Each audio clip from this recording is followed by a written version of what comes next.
He is despised and rejected of men, a man of sorrows, acquainted with grief, and we hid, as it were, our faces from him. He was despised, and we esteemed him not. We esteemed him as not. Has anything changed today? Do we give it any thought at all? In the course of a day, how often do you consider him and what it was that he accomplished for you? The price he paid, the grief and the sorrow he had to go through to accomplish our restoration, to give us the rights to claim that we are sons of God. Has our carnal identity so overwhelmed us today, our being naturally born with natural parents? Has our carnal birth into this world replaced any reflective thought that might be considered, that would at first appear strange, different from anything we have ever heard? Has our true identity been lost or forgotten, hidden as if a mystery? I ask you, if this is the case, who might the true man of mystery or sorrows be? You?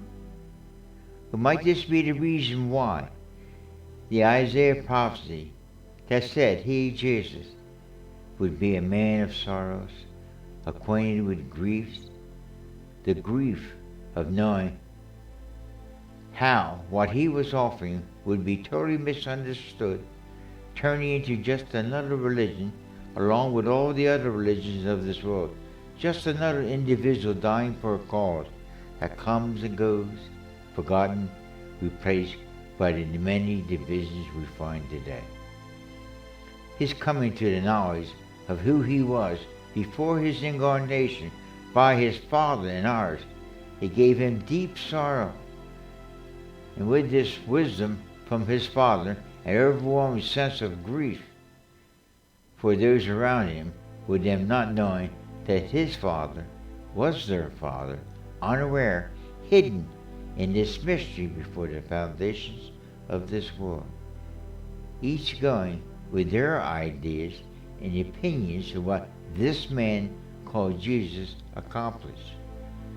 Solomon once wrote, "For much wisdom is much grief, and he that increases knowledge increases sorrow." Why? He came to feel the emptiness of this temporal life, its so-called values and rewards, and a deep feeling of displacement overshadowed his carnal idea of successes. Not knowing what later was revealed through the manifestation of the Son of God as the Son of Man, he could not have known what was called the mystery, a hope in him that had nothing to do with the so-called hope around him. This hope around him only confirmed that there had to be more to life than what could be seen and obtained, because once it was obtained, his hope ended. By that time, with his failing natural abilities, with time running out and still feeling empty, wishing he had remembered, sought after his Creator in the days of his youth when his eyes could read more, study more, hear more, and remember more.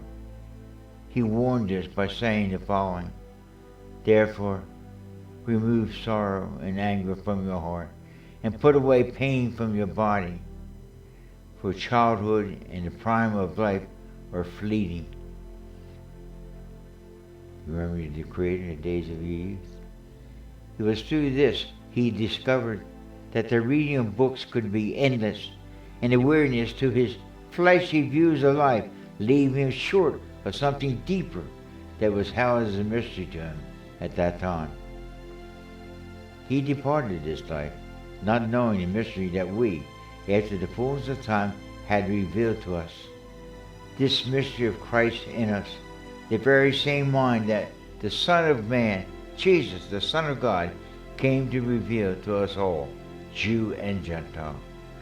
With his coming to know this mind of Christ in us today, the same thing which occurred with Solomon, Isaiah, and Jesus himself can be felt. With the gaining of knowledge of a deeper kind that gives great joy, it also brings sorrow. With the wisdom, the insights of knowing what Jesus meant when he cried in pain on the cross that day, Father, forgive me, for they know not what they do. Knowing what you have come to know by the mercy and grace of God, this mystery, and knowing that this is also available to all, through the mind of Christ in all, it is this knowledge that will give you sorrow, and the wisdom of knowing that they will reject you as they did the Son of Man, Jesus. You will be despised, esteemed as not, because the secular and religious world loves its own, and you are no longer of them. I personally felt this feeling of displacement.